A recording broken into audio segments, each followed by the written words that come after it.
Avenue, and then we'll take it higher. Booyah! And it's time for the Game Sports Show, the Twin Sault's only local, regional, and national sports show. We're here live from the Taproom inside Northern Superior Brewing Company. It's your host, David McKeag, and I'm here joined by one of my co-hosts, Justin Heichel. I'm going to get to Justin in just a few moments. Going to get to the usual introduction portion of the show. It is Thursday, April the 18th, 2019. You're listening to the show on thegamesportshow.com or thegamesportshow.com or through our social media outlets on Facebook, Instagram, or YouTube under the Scott Neeson YouTube channel, Facebook at The Game Sports Show, or Instagram at The Game Sports Show SSM. We've had a great action-packed week of sports, and we fully recapped as much as you would love to hear through our Monday edition from The Wicked Sister with myself and Scott Nason and Butch Davis, which you can hear on the Podbean page, and also on Tuesday from Icebreakers Sports Bar and Grill. Myself, Dane, and Brad were on location there, covering and getting you up to date with all things local, and also discussion about professional sports as well. We were not at Sports Center Bar and Grill yesterday for our Wednesday edition. We did have a last-minute cancellation. I did warn you, though, listeners, if any of you were upset that we might have a last-minute cancellation.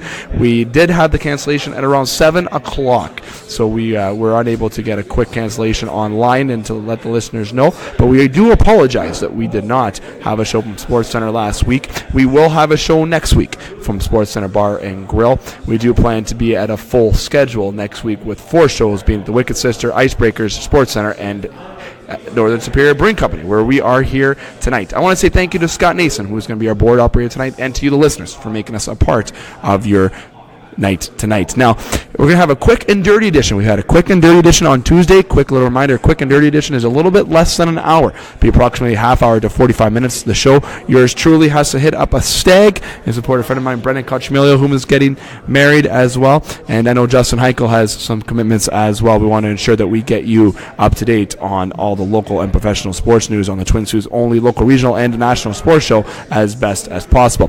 Before I bring in Justin, I want to give a shout out to Northern Critters in Need in terms of my foster dog, Kendrick. You can check out on Kendrick on my Facebook page, many of my friends' Facebook pages, including Justin, where he shared it.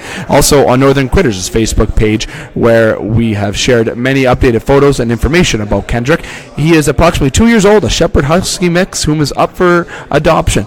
Yours truly is fostering him until May 15th is the last day that I will be able to foster him, as I am moving back home. More embarrassingly to admit, but I'll be moving back home until December 1st, 2019, and I will be unable to bring the dog to my parents' house, so he will have to give him back to Northern Critters in Need, where he might be able to go to another foster, or he might have to end up actually at Pet Pleasures in a kennel, which I would absolutely break my heart. There's a lot of dogs out there, and if you're interested to adopt or even to foster, don't hesitate to reach out to yours truly or anyone on the Game Sports Show to get information on adoption or fostering. Kendrick is a very lovable dog. He deserves a great home. He's well trained, and that includes being potty trained, home trained, everything of such. He's extremely playful. He has spent the first year and a half actually of his life chained to a deck of his. Now for the last 5 months, myself and also trainer Joel with Northern Critters in Need, for the first 3 months, myself now for approximately 2, have been working with him and training him to get that socialization and improve, and he has changed dramatically, full 360 in the past 5 months, and 2 months he's even been with me. Loves walks, extremely playful, loving. Even when I came home from work today, the first thing he did was shook my hand with shake a paw, gave me a big kiss on the hand, actually. Gave me a big lick, and he put his head right up against my chest and let me pet him. He would have never have done that for the first, before when Critters got him. His socialization has improved. He is so friendly, and to my understanding, he's great with other dogs as well. In my experiences, I should say, if you need to get a dog, I would look no further than adopting Kendrick. He is absolutely amazing. Justin, without further ado, I want to give that nice lengthy introduction for the dog. Beautiful dog. I know you've adopted a dog from Northern Critters in Need. So I want you to say, how has your experience been with Northern Critters there? And also, how are you doing, my friend? Doing great, Dave. Aside from the Leafs loss last night, a little heartbroken, to be expected. But, just to touch on just my experience with Northern Critters, I mean, we had a great experience adopting Paisley. They were really easy to work with. I mean, we had you basically have to, if as soon as you see a dog or a cat that you like, you've got to jump on it. I mean, you him and Hall over it, but they get basically a trillion applications for almost all these adorable puppies and everything else you see. But what I'd like to touch on, basically just, because you're fostering Kendrick, who's getting close to, he's 2 now, or close to 2. And I mean, like, he's a dream. Like, Dave was a little hesitant getting into this foster thing, and as far as his experience with a big dog, in an apartment, you have had 0 issues. And we adopted Paisley, and she was almost a year old. We didn't go for one of the cute puppy pictures, and she's been an absolute dream. I mean, some of these older dogs have such a personality that you can unlock from them. I don't mean to sound cheesy or sappy here, but you don't always have to go after the cute, adorable puppy. Sometimes you can go after the older dog, and they need homes too. Just like Kendrick's a dream. If I had the space, I'd take him, but I don't have the space right now. So if someone out there has the space, I would highly recommend. He basically moves right in. He'll sleep on your floor, shakes a paw. Evidently, he kisses Dave, so he doesn't really discriminate. And he's been living with Leafs and Oilers fans, so he's got patience. Love that plug. Now, I'll say people, obviously I'd like to get someone who has experience with big dogs, who's willing to work with Kendrick, to continue to work with him. Not that he has any negative traits, but, big dog like that who's had that socialization. You have to keep working and keep developing, because he's a 6-month-old puppy in a 2-year-old body, essentially, because of what he's had in his life. And all he does is show love and show forgiveness, everything. Not that there's nothing to forgive me for, but he has had trust issues with the human race before. Now he does not. He's so loving, and he's great with kids. My niece, first thing that she did when she walked up to him was tap them on the face, and all he did was sit there and gave her a big lick. He is absolutely a dream, as Justin said. So, I wish, if I knew if I was getting into this foster thing, that I'd be absolutely heartbroken. I might have been even more pulled back, but I need to find this boy home before May 15th. He deserves a great home. He needs somebody who's going to find that patience and give him the time that he deserves to continue to grow, and also who's continued to work with him and show him love to find his forever home. I wanted to give that 5 minutes to Critters there, because I've shared this on my Facebook page numerous times. I've had over almost 30-plus shares on my own personal page with Kendrick, and we've had some comments and whatnot. Don't just comment, keep commenting. And also, if you get your name commented, don't hesitate to reach out if you have any questions. I will answer any questions that you have. Adopt Kendrick. #Adopt Kendrick. Justin, you and I are going to jump into one here from the first part about the Sault Thunderbirds. It is the only local piece that we're going to be jumping into this week. And then we're going to take a quick break. When we come back, we'll jump into the National Hockey League. We only got about 15 to 20 minutes left here on the show, based on being quick and dirty. We're already 8 minutes in. So we're going to jump right into the Sault Thunderbirds right now. The Sault Thunderbirds are in Hearst, battling where their playoffs are right now. They're down 2-1. They lost 3-2 last night to Hearst in the NOJHL final. Rocking crowd, let me tell you, in Hearst. And in Hearst, that it's a very hostile atmosphere. I remember playing there when I was playing the NOHAs and Midget AA Select, and I was playing in the finals, and we had over 1,800 people there at a midget game. So I can legit imagine how the atmosphere felt right from Hearst. And when you're in Hearst, you have an attendance of just under 1,000 is what they had. They love and they breathe the Hearst Lumberjack team there. And the Sault Thunderbirds were very successful in the power play, 2 for 2.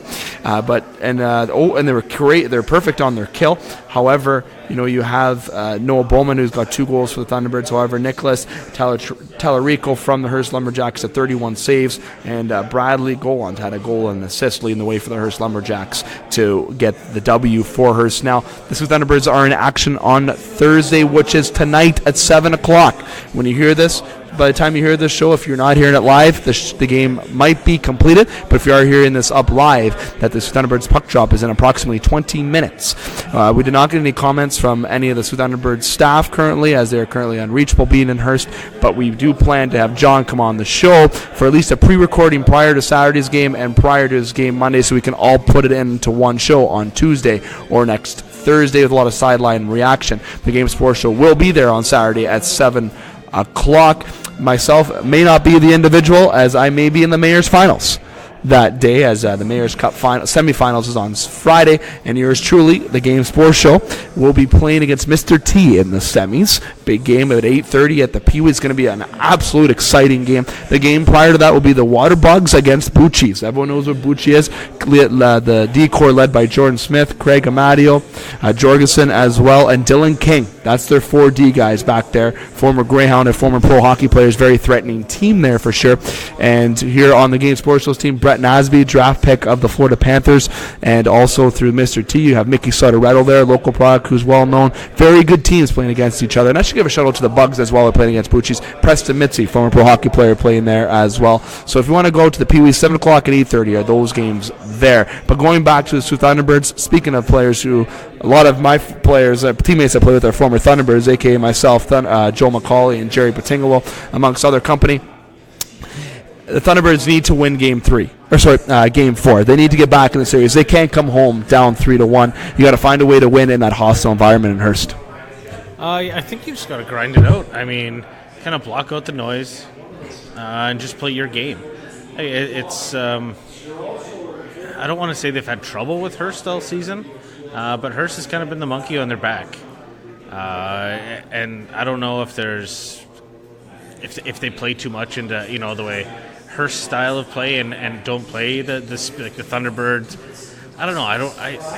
I just feel like there's so many grudges there. Like they don't like each other, and they don't focus on trying to play hockey. It's almost like it's a grudge match the entire time, and Hearst uses that to their advantage, much like one of our pro hockey teams we enjoy to watch right now. We're currently in Boston. Yeah, and when they play their game, everything's hunky-dory. When you have the offense that the Thunderbirds have, they can take over a game, let alone a series. So very excited to see what the Thunderbirds can do tonight from Hearst. Make sure you check out that game. Hockey TV will be broadcasted on, so make sure you check that out. Dave McCaig here with Justin Heichel inside the Taproom at Northern Superior Brewing Company. And while I sit here, my telephone decides to ring. An unknown number. So guess what? I am not answering it. Not that I would answer it anyways, but if you're an unknown number, I'm probably not going to fucking answer the phone. Okay? One thing, though, that Justin said on the way in here, he has a sweater here that looks like a road, like off a video game. I forget what it is. Justin, sorry, Minecraft, Warcraft, I'm not sure what it is, bro. It's a car mat. Okay, it's a car mat. So Before the internet, when people had Hot Wheels, you had a mat that you rolled out and you drove the cars around the town. That's what he has on right now, so that's what avoids people from talking to him in public, as I'd like to say. And inside the Tap Room, though, there's a lot of people that we could talk to in here. It's absolutely packed here tonight inside the Tap Room on a Thursday. Tomorrow's a holiday, Good Friday. I know I'm off and I'll be sleeping in, even though the dog might have something different to say about that in the morning. We shall see. But everyone hopefully has a great long weekend and Easter for sure. And make sure you come on down to the Tap Room. They do have hours open this weekend, so don't hesitate to come on down and get some delicious beer from Northern Superior Brewing Company.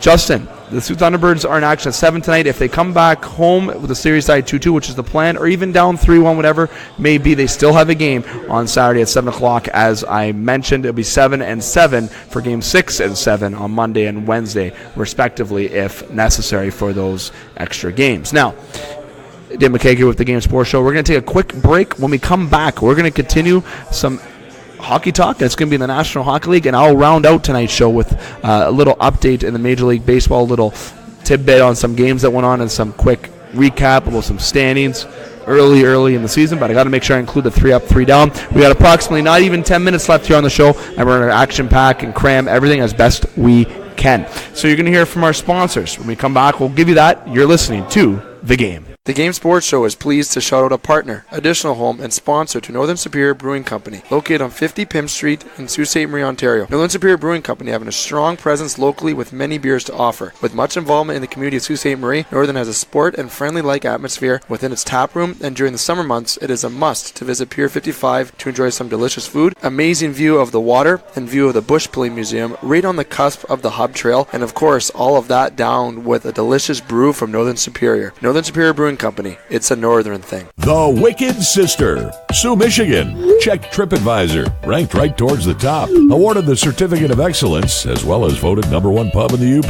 The Wicked Sister has managed to create a casual menu that offers unique, creative, and sometimes healthy offerings that rivals menu selections of any big city. Burgers and starters, snacks and shareables, soups and salads, sandwiches and tapas. On Ashman Street, Sioux, Michigan. Welcome to the Wicked Sister, where you'll be treated like family, whether you like it or not. The Game Sports Show wants to thank its original home, partner, and sponsor since 2015, Sports Center Bar and Grill, named the Sioux's best sports bar for 3 years in a row. Sports Center Bar and Grill is located on 624 Wellington Street West in Sault Ste. Marie, Ontario. Make sure to come on down to Sports Center to enjoy the great atmosphere with great cold beverages available, including those delicious Molson products.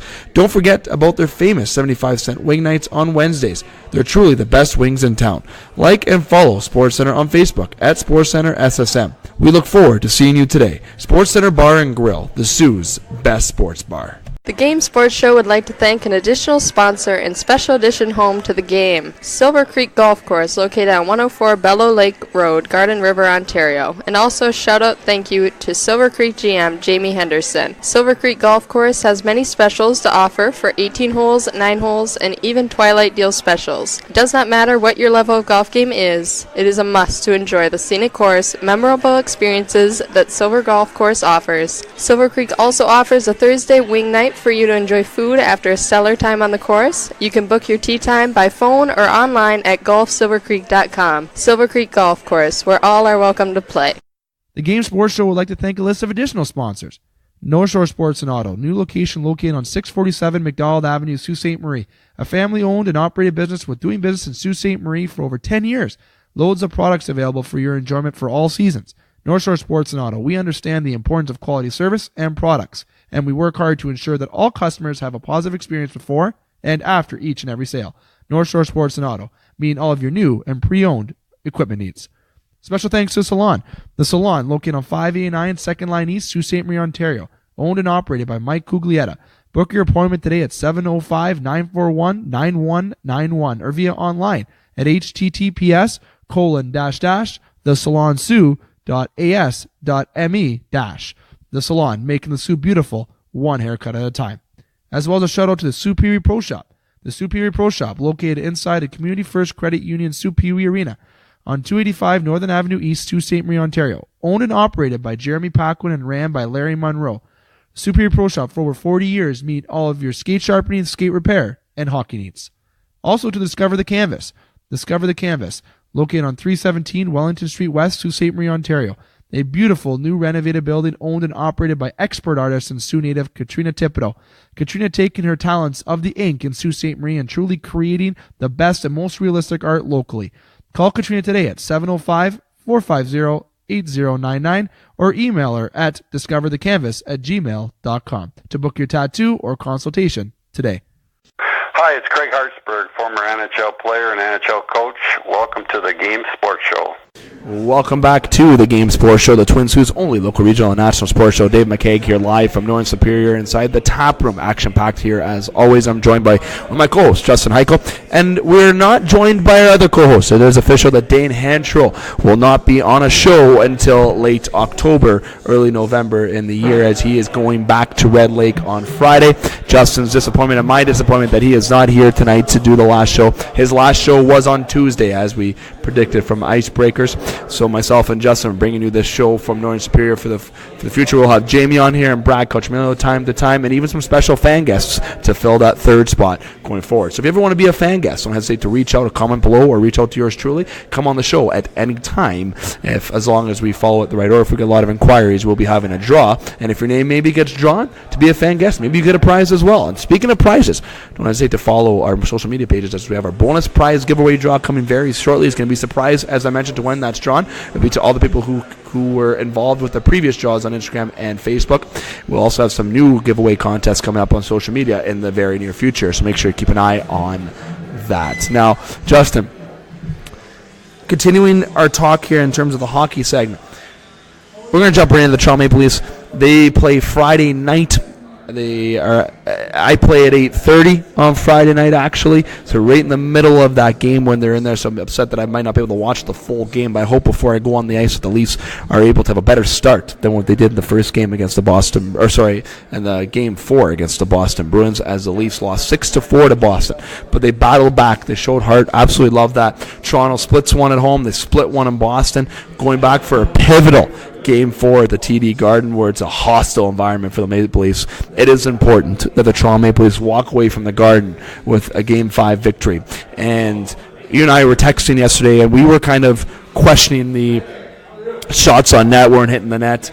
Maybe some line juggling should be a thing with Mike Babcock. He always has the same guys together. Why not mix things up like it worked for David Pastrnak? Overall, your thoughts on the series quickly, just a couple seconds here, and also what they can do to win Game 5 at the Garden. I think they got to come out just like they did in Game 1. They got to play the speed game, and the thing's been driving me nuts. I mean, I'm not a technical hockey guy. I'm a passionate Leafs fan and an obnoxious disapprover of other teams because I don't like to use the hate word. But I think they got to come out. They like that bounce pass off the boards, where they're springing themselves into the zone. Like when Kapanen's able to do it. Trevor Moore looked unreal last night, getting some time on the top line as well. I thought was should be noted that maybe a little Trevor Moore time on some other lines than the fourth. But the fourth line was probably the best line last night. But to have success going into Boston tomorrow night, I think we got to do what we did Game 1, do what you did well in Game 3, like Marner blocking the shots, rallying the troops, and we're supposedly going to come out of the gates like racehorses last night, and they were sleeping for probably the first 10 minutes of the game. They got burned on every penalty kill. So I mean, keys to success in Boston: come out, play the speed game, better penalty kill, or don't take stupid penalties. You already cracked out McAvoy's tooth, like you saw that, where he spit his tooth out. And we're lucky that wasn't a 4-minute. Power play was clicking early for the Boston Bruins, and the Toronto Maple Leafs to make sure they don't get into that penalty trouble. I would like to see Mike Babcock shuffle up some lines, but based on the media today, it seems like that he's keeping everything. And that fourth line is buzzing. I love that Moranis and Gauthier and absolutely flying it. It's the best fourth line in that series between the two teams. I am still upset at Kadri for his actions. 2 years in a row now, couldn't keep his composure. That's an issue that has to be brought up in the locker room, and that's Mike Babcock's job. The Leafs have to battle through. Without him in the series, that's a big loss. People don't understand the loss that is. I know a lot throughout the year we played actually well without Kadri in the lineup, but Kadri is a guy who's built for playoff hockey. He's that guy who's going to shut down. But it's Tavares. It's Tavares is the one who's shutting down Bergeron anyway, so it might work out for Toronto in the end. But I think he is for sure. I think if he plays the game that he should be fucking playing. If he thinks he's Mr. David Pastrnak or should be doing what Matthews does and scoring 2 goals a game, that's not what he's supposed to do. We love that output, but his job is to win faceoffs, play a two-way game, and provide offense when needed, not when expected. He hasn't played more than 2 games in a playoff series since 2013. So is he built for playoff hockey, or is he built for suspension hockey? Yeah, taking up a valuable third-line center spot that could be filled by someone less expensive. That was my question. Does this maybe tip the hat if Toronto does not move on to the second round for some shit-ass reason? Does Kadri get put on the block? I don't think this decision is going to be. It's not going to be based on whether the Leafs make it to the second round or not. I think this decision's made already. He hasn't shown that he can be responsible enough to be there for his team in the playoffs. And Nylander's done a good job. I mean, everyone was killing Muzzin when he got traded to the Leafs. Oh, he doesn't fit in. Oh, my God, this is over. What are we doing? Why are we doing this? The game the guy plays isn't meant for regular season, 82-game NHL seasons. He smashes people. He's killing people out there. He's the only one that's actually really playing a huge physical game while not going over the top and cross-checking people's faces through the glass. As much as I'd like to see Bruins players get cross-checked in the face in the playoffs, that's not something that you can continue to do and be successful. Maple Leafs Game 5 on Friday at the Garden. Moving on quickly, Justin, we only got a couple minutes left here, and I still got to do up the three up, three down segment. The Dallas Stars tie the series after a convincing 5-1 win against the Nashville Predators yesterday. Now, in other series, the Flames are down 3-1 the Colorado Avalanche. I want to say quickly with those games, Dallas and Nashville are looking evenly matched. Nashville hasn't been the same since the deadline. I don't care what anybody says. The Avalanche still 3-1 on Calgary. What the heck is going on? I don't know, man. I think Nashville, Pecorine maybe looks old. Is that maybe where to go with it? Like I don't know. Dallas has kind of looked like the team we thought they were going to be in October. The ones that the owner called out. The Tyler Seguin, the Radulovs, Jamie Benn, their defense, Ben Bishop. Like, they're not a bad team. And they spanked Nashville last night. Like, that game was uninteresting. Fast. And maybe Ben Bishop watching, the Tampa Bay Lightning get knocked out is a little more motivated. Dallas Stars 2-2.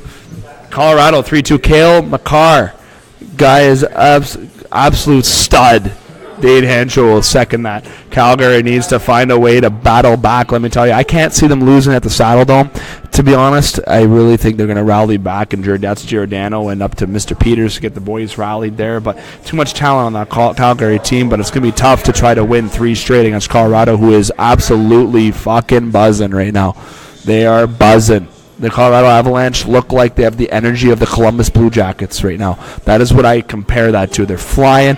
They weren't like that at the end of the year. I remember Toronto going to Colorado and spanking them 7-2 or 6-2. They then had looked helpless out there. Grubenhauer's playing well. Everyone's clicking, and playoff hockey is different, folks. Sometimes you just got to get there. And Colorado is showing that the seeding doesn't really matter, much like Columbus did. Now, moving on quick, on Tuesday we didn't get really a chance to talk about. Columbus did sweep the Tampa Bay Lightning. Absolute surprise. Tampa Bay sent out a little statement to their fans about how sorry they were. Very somber statement, saying it wasn't expected. We weren't expecting this. We're sorry it happened. We got to move forward. Essentially, is what it all meant. You got beef, and I want you to talk about it. Before you do, though, I want to remind listeners that the Islanders as well swept the Pittsburgh Penguins, which is absolutely shocking. I didn't call that. I know the Islanders are technically the favorite in the series, but again, Leonard and all the boys on the Islanders looking sharp. So, Justin, I'll let you comment about Tampa, though, as we only got limited time. And I'm going to give listeners a quick recap on tonight's games that are happening before I move up to the baseball. I mean, I'll keep it quick here, but everyone's, oh, my God, Tampa, that's terrible. That's the worst thing we've ever heard. How could that happen to the best team in the NHL? A very young Toronto Maple Leafs team in the last 2 years. Like a rookie-filled Toronto Maple Leafs team took the Washington Capitals to Game 7 and then took the Boston Bruins the following year to Game 7. 2 very tough teams, and Washington was Game 6, sorry, yeah. But you know what I mean, right? And fans have never forgiven the Leafs for doing that. Not this was a stepping stone, not this was a building block, not this was a how come you didn't win the cup. And Tampa fans are basically rolling out the red carpet, making them cookies, like, you know what I mean? Like, as a fan base, I think, if the Leafs fans, as a rule, like the majority fans, not these bandwagon fans, would kind of get behind the team, maybe some people in the rink could cheer in the first and second period as well at the games, but that's a little off topic. I just wanted to lay into the Tampa fans a little bit. Like, you should roast your team. You had the best team in the NHL all year, and they did jack shit in the playoffs. Absolutely nothing. They took more money from you for 2 games and then said, peace, see you on the golf course.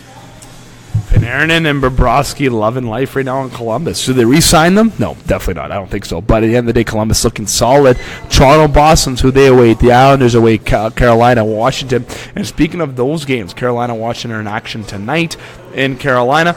And also tonight as well, you have the Blues against the Jets at 8:30 in Winnipeg. Very excited to watch that game. And the Golden Knights and Sharks are in action at 10 o'clock. The chance with the Golden Knights to potentially defeat and eliminate the San Jose Sharks. I know Colin Miller is very excited for his game tonight there. The Leafs are playing tomorrow in Boston, Colorado, and Calgary. In Calgary tomorrow as well. And then those are the only 2 games going on tomorrow.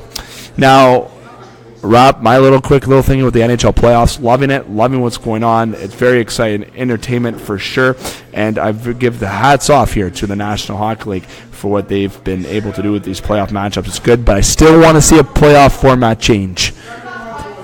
Get the same layout of getting to the playoffs and then seed it. It makes sense. As a Toronto fan, it's not because I'm upset they're playing Boston. They got to play Boston if it's the first, second, or third round to get there. It does not matter.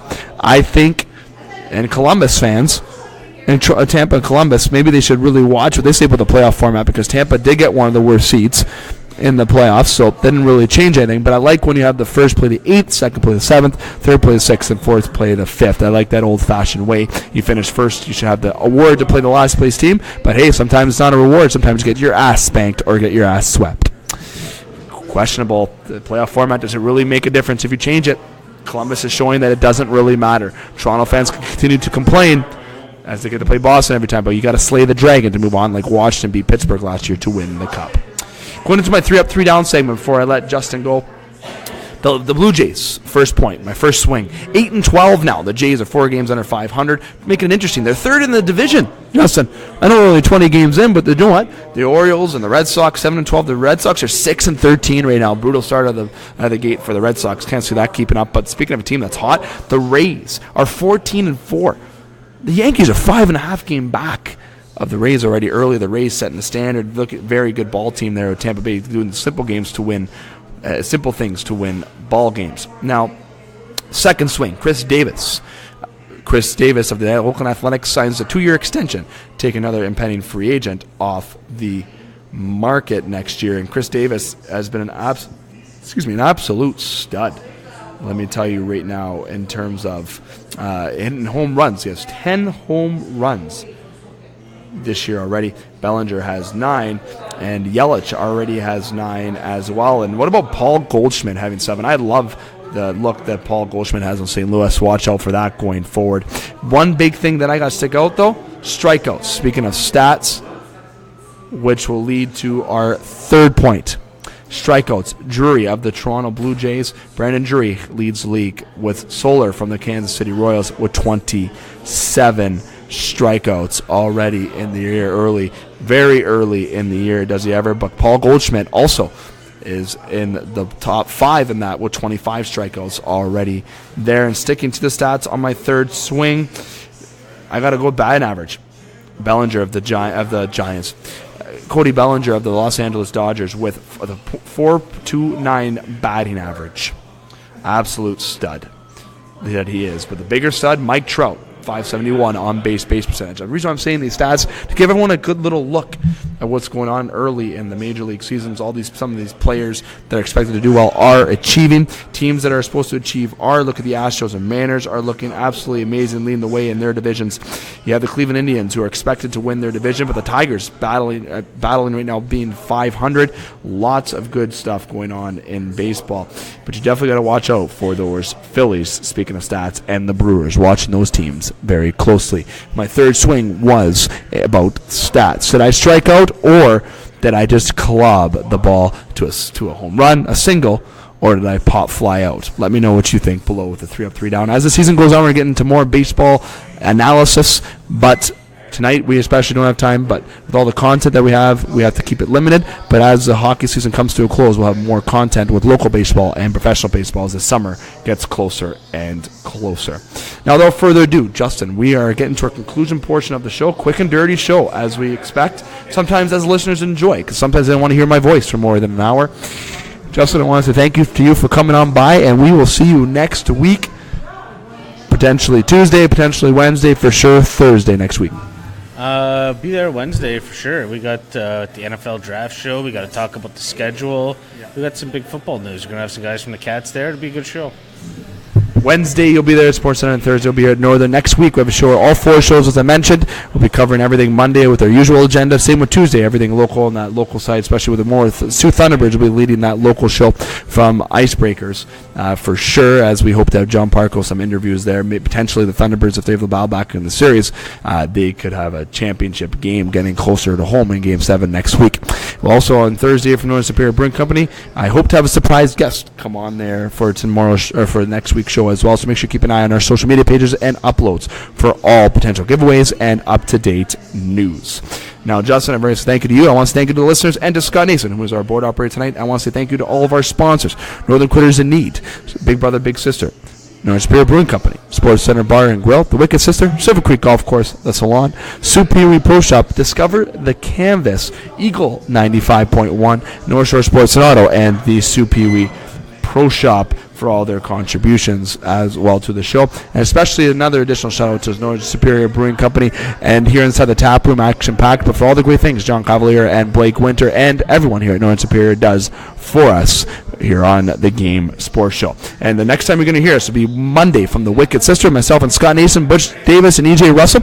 And I want to remind listeners, until then, it's a long weekend. Stay safe, don't drink and drive, and remember to adopt #AdoptKendrick. Reminding listeners here, keep your stick on the ice, swing your bat, catch your touchdowns, drain your threes, and shoot your shots. Booyah.